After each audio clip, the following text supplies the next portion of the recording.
At 9:30 p.m. on May 28, 1980, Dorothy Jane Scott disappeared from a hospital parking lot in Anaheim, California. She vanished in less than 5 minutes. No witnesses saw a struggle. No screams were reported. No blood was found. No suspects were identified. But for the next 4 years, someone kept calling her family. The voice on the line never identified itself. IT never explained what happened. IT never asked for money. Instead, it delivered calm, deliberate statements that sounded like promises. "I've got her. She's my love. I'll get her back." And then, one day, the calls stopped. 6 years later, a set of bones was found in a construction site, sun-bleached, incomplete, and scattered. They belonged to Dorothy Jane Scott. The killer was never caught, and to this day, the voice behind the silent caller has never been identified. A quiet life, carefully lived. Dorothy Jane Scott was not the kind of person who expected danger. Born in 1948, she was described by friends and family as dependable, gentle, and cautious to a fault. She didn't drink. She didn't smoke. She didn't go out at night unless she had to. She didn't take risks. By 1980, Dorothy was 32 years old and living in Stanton, California, with her 4-year-old son, Sean. She worked as a secretary at a small company in Anaheim, maintaining files, answering phones, and keeping everything in order. Her life followed a strict routine. She went to work. She picked up her son. She went home. Even her coworkers noticed how careful she was, especially about one thing: men. Dorothy had received strange phone calls at work and at home for months. The caller never gave his name, but he knew personal details about her life: what she wore, where she went, what time she left work.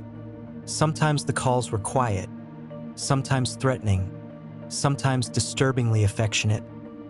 "I've been watching you. I know where you are. I'm coming to get you." Dorothy took them seriously. She began checking the back seat of her car before driving. She avoided parking alone at night. She changed her routines whenever possible. She told friends she was afraid, and no one imagined how justified that fear was. The night everything changed. On the evening of May 28, 1980, Dorothy wasn't supposed to be anywhere dangerous. After work, she planned to meet 2 coworkers, Karen and Catherine, for a quick errand. Karen had been bitten by a spider at the office earlier that day, and the wound looked worse as the hours passed. They decided to drive her to UC Irvine Medical Center to have it checked. Dorothy drove to the hospital. Doctors confirmed Karen had a brown recluse spider bite. She needed to stay for observation. The visit took longer than expected. By the time Dorothy and Catherine returned to the parking lot, it was late. The hospital grounds were quiet. The lights buzzed overhead. The air smelled faintly of disinfectant and asphalt. That's when Catherine noticed something strange. Dorothy's car, parked near the entrance, had its headlights on. Dorothy was meticulous. She never left her lights on. Concerned the battery might die, Dorothy said she'd move the car closer to the entrance while Catherine went back inside to tell Karen it should have taken less than a minute. Dorothy walked toward her car. Catherine turned away. That was the last confirmed sighting of Dorothy Jane Scott alive, a vanishing in plain sight. Within minutes, Catherine returned to the parking lot. Dorothy was gone, so was her car. First, Catherine assumed Dorothy had simply moved the vehicle and was circling back. But 5 minutes passed. Then no sign of Dorothy, no sound of footsteps, no voice calling out, no car pulling up. Unease turned into panic. Hospital security was alerted. Police were called. A search of the parking lot began immediately. Then, an even stranger detail emerged. Dorothy's car was found abandoned less than 2 miles away, parked neatly in an alley behind a row of storefronts. The car showed no signs of struggle, no blood, no damage, no forced entry. Her purse was inside, so were her keys, so was her red scarf, folded neatly on the seat. Dorothy herself was nowhere. The first call, The phone rang at Dorothy's parents' home the next day. Her mother answered. A male voice spoke calmly, almost gently. "I've got her." The line went dead. At first, the family thought it might be a cruel prank. But then the calls kept coming. Sometimes days apart, sometimes weeks, sometimes months. The caller never raised his voice. He never sounded angry. He never sounded rushed. Instead, he sounded patient, possessive, certain. "She called me. She was supposed to be with me. I took her because I love her." Dorothy's mother begged him to explain. The caller never did. Police traced the calls when possible, but the technology of the time was limited. Most calls came from pay phones in Orange County. By the time officers arrived, the caller was always gone. It was as if he knew exactly how long he had. A pattern of fear. As investigators dug deeper, Dorothy's life began to look very different. The strange calls she'd received before her disappearance weren't isolated incidents. They were part of a pattern. Months earlier, Dorothy had confided in her parents that someone was stalking her. The caller described details he shouldn't have known: what she wore to work, what she ate for lunch, where she parked her car. Once, he told her he would kill her if she went on a date. She canceled. Another time, he said he would cut her up into pieces so no one would ever find her. Dorothy reported the calls to the police. Nothing came of it. No threats were recorded. No suspect was identified.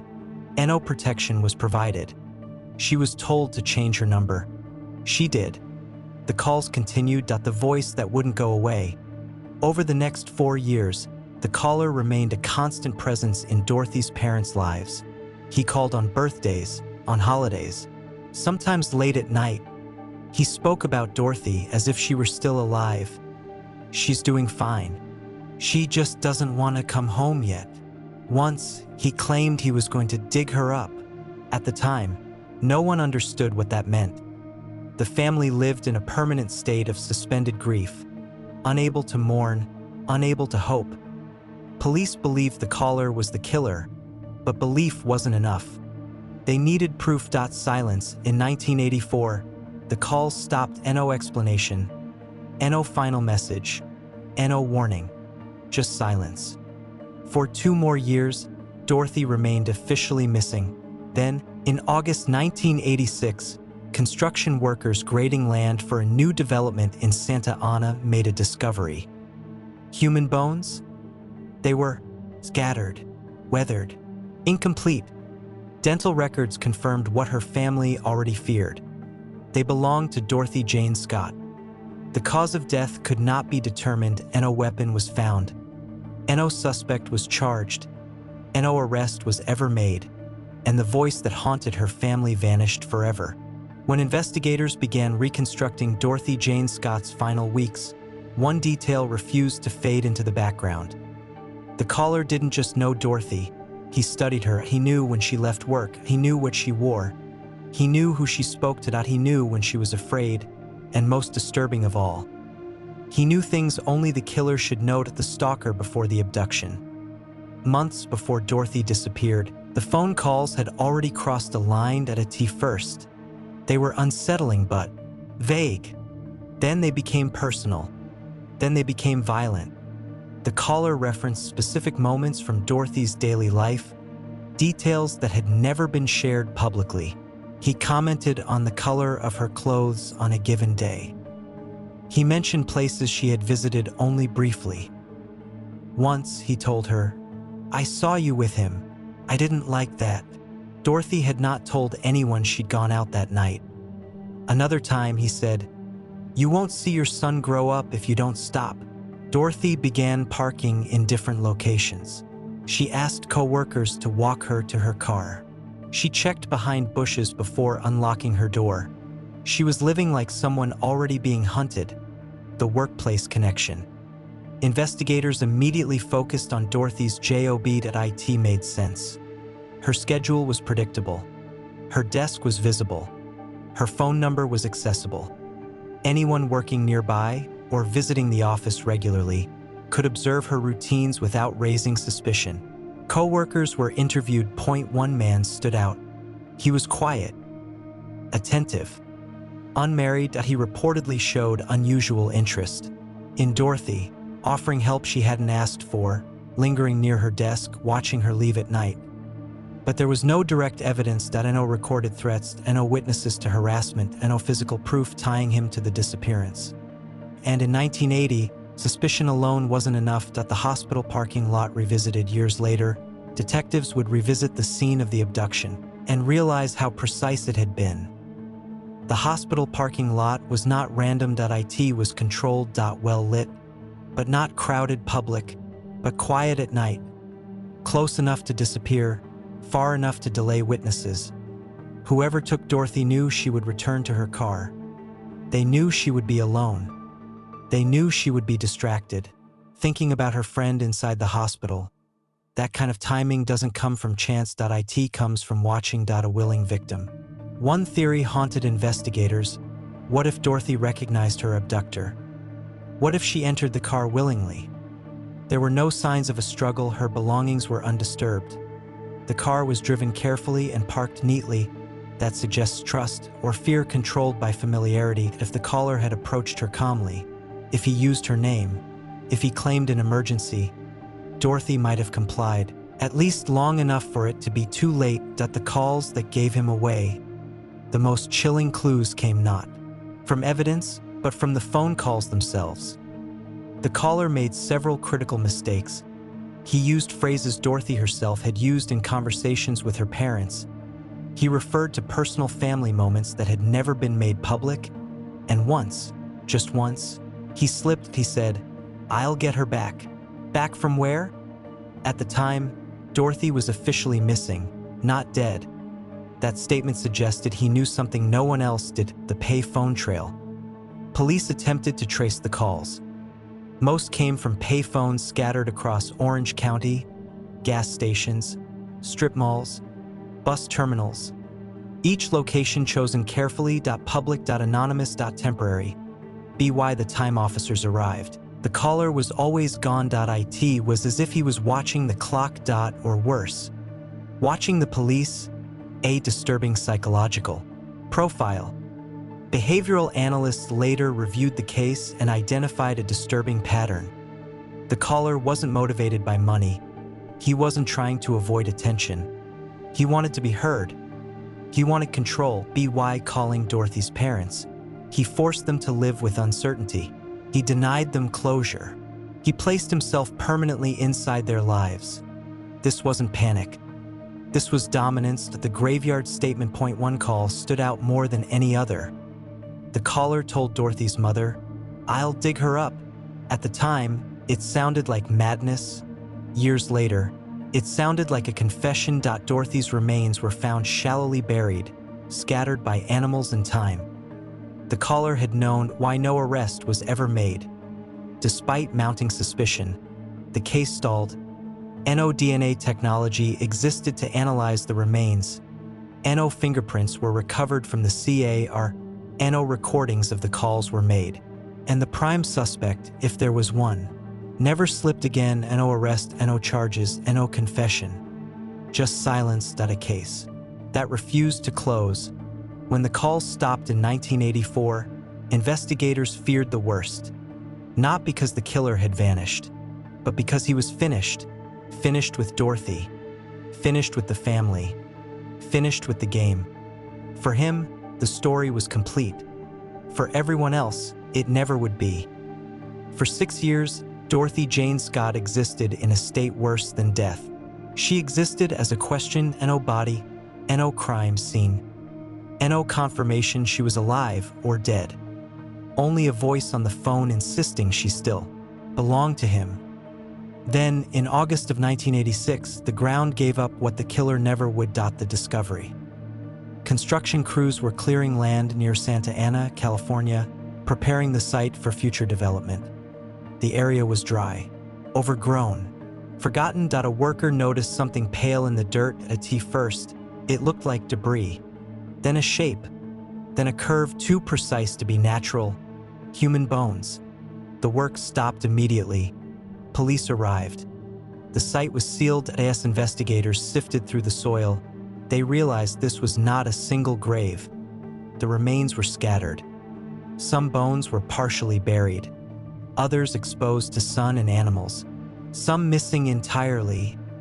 Whatever had happened here, it hadn't been meant to be discovered quickly. Identification without closure. Dental records confirmed the identity: Dorothy Jane Scott. She had been here for years. The relief her family felt, finally knowing, was crushed by a new reality. The bones told almost nothing. No soft tissue remained.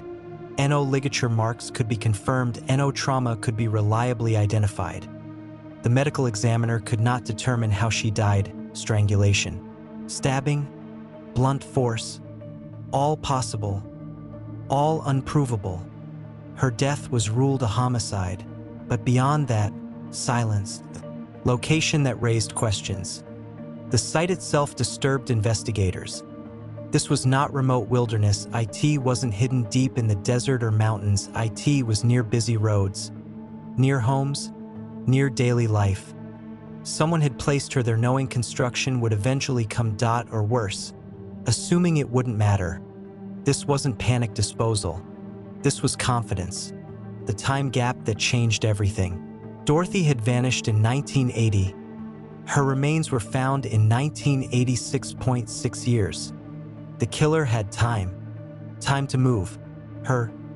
Time to return. Time to think. Which raised the most horrifying question of all. How long was Dorothy alive after she disappeared? The unspoken possibility. Investigators never publicly stated it, but privately, many considered the same possibility: Dorothy may have been kept alive. The phone calls suggested it. The tone, the wording, the certainty. The caller spoke in present tense. Not once did he imply she was dead. And when the calls stopped in 1984, 2 years before the remains were found, it didn't mean she died then. It meant he no longer needed to call at a controlled environment. There were no signs Dorothy had tried to escape. No clothing found near the site. No personal items. If she had been held somewhere, it was likely indoors. A garage. A back room. A trailer. A storage unit. Somewhere private. Somewhere routine. Somewhere she could disappear without anyone asking questions. Why no one heard anything? Neighbors reported nothing. No screams. No disturbances. No suspicious activity. Which suggested two possibilities. Either Dorothy was silenced quickly, or she was never able to call for help at all. The latter fit the caller's behavior. He wanted control. He wanted quiet. He wanted time. The meaning of the dig her up call. Years before the discovery, the caller told Dorothy's mother, "I'll dig her up." At the time, police dismissed it as psychological torture. After 1986, it sounded like memory, like reference, like someone recalling something already done. That sentence haunted investigators because it suggested the caller wasn't guessing, he was remembering. Why the killer stopped calling. Behavioral experts believe the calls ended for one of three reasons. 1. The killer died. 2. The killer was incarcerated for another crime. 3. The killer achieved psychological closure. The third possibility frightened them the most, because it meant he walked away, satisfied. A crime without a scene. The absence of a crime scene crippled the investigation. No blood trail. No witness accounts. No physical confrontation to analyze. The crime happened somewhere else, somewhere unknown, somewhere the killer controlled completely. And he took that place with him to the grave, or kept it hidden. A killer who understood time. This was not impulsive violence. This was patient. The caller waited years between calls. He monitored police activity. He avoided detection. He ended communication when it no longer served him. This wasn't a drifter. This was someone functional. Someone with a job, a routine, a life that continued. Someone who blended into why the case still haunts detectives. Most unsolved cases are missing evidence. This one is missing truth. Every answer opens another question. Where was she held? How long did she live? Why her? Why the calls? And, most chilling, How close was he the entire time? The weight left behind. Dorothy's son grew up without her. Her parents died without justice. The killer was never named, never charged, never punished, only remembered by the voice that once said, "I've got her." Every unsolved case carries unanswered questions, but some carry something worse. They carry moments, small, ordinary moments, where a single different decision might have changed everything. In the case of Dorothy Jane Scott, those moments are everywhere. The first failure. Not taking the threat seriously. Before Dorothy vanished, she did exactly what society tells victims to do. She spoke up. She told friends she was being stalked. She told her parents she was afraid. She contacted the police. She explained that a man was calling her repeatedly, describing her movements, issuing threats, and demonstrating knowledge that could only come from close surveillance. In 1980, stalking was not treated as a serious crime. There was no framework for no dedicated unit and no sense of escalation. Dorothy was advised to change her phone number. She did. The calls continued. That should have been the moment everything changed. It wasn't. The hospital parking lot. A scene left too quickly. When Dorothy disappeared from the hospital parking lot, officers responded quickly. But their focus was narrow. They searched the lot. They issued a bolo for the car. They questioned hospital staff. What they didn't do was treat the location as a crime scene. No perimeter was preserved long enough to document tire marks. No detailed analysis of nearby vehicles was conducted. No list of cars parked nearby was secured. By the time the seriousness of the abduction was clear, the moment was gone. Whatever traces existed disappeared with it. The car that spoke too softly. Dorothy's car was found abandoned less than 2 miles away. Neatly parked, doors unlocked, interior undisturbed. It was processed. But again, quickly. In 1980, forensic standards were limited. Fingerprints were partial and inconclusive. No fiber analysis tied a suspect to the vehicle. No blood meant no obvious violence. The lack of chaos misled investigators. They underestimated the killer's control. The calls that should have been recorded. This may be the most devastating error of all. The caller contacted Dorothy's parents repeatedly over 4 years. Yet no systematic effort was made early on to record the calls. No voice comparison analysis. No linguistic profiling in real time. No consistent tracing strategy. By the time law enforcement recognized the calls as crucial evidence, it was too late. Technology had moved on. Memories had faded. The voice remained, but only in recollection. The suspect who raised quiet alarms. Behind the scenes, detectives did focus on at least one man. Someone who knew Dorothy personally, had access to her routine, exhibited inappropriate interest, matched aspects of the caller's profile. But he never crossed a line that could be proven. No witnesses saw him near the hospital that night. No physical evidence connected him to the CAR. No recording captured his voice. He denied everything. And in the absence of proof, denial was enough. Why he was never charged. The truth is uncomfortable. Police didn't lack suspicion. They lacked certainty. Charging someone without evidence risked collapse in court and public scrutiny, so they waited. They hoped for a mistake. The killer never made one again. The remains that came too late. When Dorothy's bones were discovered in 1986, investigators hoped the case would finally open. Instead, it closed doors. Time had erased too much. No DNA, no cause of death, no usable forensic timeline. The remains confirmed murder, but stripped investigators of leverage. A killer who understood the system. This wasn't luck. The person responsible understood limitations. He knew how long police took to respond to pay phones. He knew which behaviors attracted attention and which didn't. He knew when to stop talking. This wasn't impulsive violence. It was procedural, calculated. The cruel intelligence of the calls. The calls themselves were strategic. They created fear without evidence. They asserted control without confession. They left emotional devastation without legal consequence. Every word was chosen. Every silence intentional. The caller never bragged, never threatened police, never slipped into rage. That restraint protected him while the case went cold. Eventually, leads dried up, witnesses moved away, detectives retired, files were archived. Dorothy became another name in a cabinet, but not another story, because this case never lost its voice. The man who blended in. Statistically, Dorothy's killer is likely someone who lived or worked nearby as someone employed and socially functional. Someone who followed true crime cases as someone who never spoke about Dorothy again. He didn't flee. He didn't change his name, that he stayed. Which means he may still be alive, the cost of silence. Every missed opportunity added weight. Not just for Dorothy, but for those left behind. Her parents lived with unanswered calls. Her son lived without a mother. The killer lived without consequence, and the system moved on. There are unsolved cases where the killer disappears. And then there are cases where the killer lingers. Not physically, not visibly, but psychologically embedded in the memory of everyone left behind. Dorothy Jane Scott's case belongs to the second kind. Because even decades later, investigators agree on one thing. If you could hear the voice again, you would know the voice as a weapon.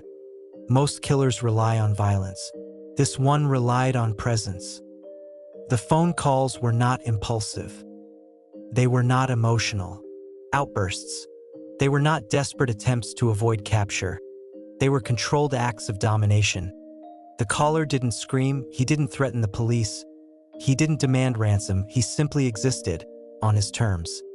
Every call reminded Dorothy's family of one thing. He still had control, why he chose the parents. Criminal profilers later asked a crucial question. Why call the parents? Why not friends? Why not co-workers? Why not police? Because parents represent permanence. They don't move on quickly. They don't forget. They don't stop hoping to be why calling them.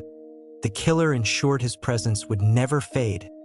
He wasn't trying to terrorize the world. He was terrorizing one family. Precisely and personally. The possession illusion. Throughout the calls, the killer used possessive language. She's mine. She belongs with me. I took her because I love her. This wasn't romance, it was ownership. Dorothy wasn't a person to him. She was an object that validated his existence, by keeping her. Alive or dead, he proved power over something that mattered. The moment he stopped needing them. When the calls stopped in 1984, detectives expected panic. They expected escalation. Instead, nothing happened, which suggested something chilling. The killer had completed his emotional cycle. He no longer needed the parents' fear. He no longer needed to hear his own voice. He was done. The most likely scenario. Based on timelines, behavioral patterns, and the discovery of the remains, investigators believe the following scenario is the most plausible. Dorothy was abducted by someone she recognized, or was conditioned to fear enough to comply. She was taken to a controlled, private location. She was likely killed not immediately, but after a period of captivity. Her remains were disposed of deliberately, not hurriedly. The calls served as psychological reinforcement, not confession. When he felt satisfied, he stopped why he was never caught. Because he understood restraint. Because he didn't brag. Because he didn't escalate. Because he didn't repeat the crime publicly. Serial killers get caught because they need more. This man needed less. And that made him invisible, the uncomfortable truth. Statistically, Dorothy's killer was never arrested for violent crime, was never publicly suspected, lived an ordinary life, blended in successfully. He may have had a family, a job, neighbors who trusted him. He did not look dangerous. That's why he still walks free. If he's still alive, could the case still be solved? Technically, yes. If a recording of the voice surfaced. If someone confessed. If new DNA technology could re-examine the remains. But realistically, time protects him now. Witnesses are gone. Memories are fragmented. Evidence is minimal. Justice depends on chance. Why this case still matters. Because Dorothy did everything right. She was careful. She asked for help. She reported threats. And still, she vanished. Her story isn't just about a killer. It's about what happens when danger is quiet. When threats are dismissed. When fear is minimized. When voices go unheard. The final call that never came. Dorothy's parents waited years for another call. One more word. One slip. One mistake. It never came. The silence became permanent. Dorothy Jane Scott is not a mystery. She is not a legend. Not a myth. Not a ghost story. She was a mother, a daughter, a woman who sensed danger and was right. The mystery belongs to the man who took her. And until his voice is identified, the silent caller remains unanswered.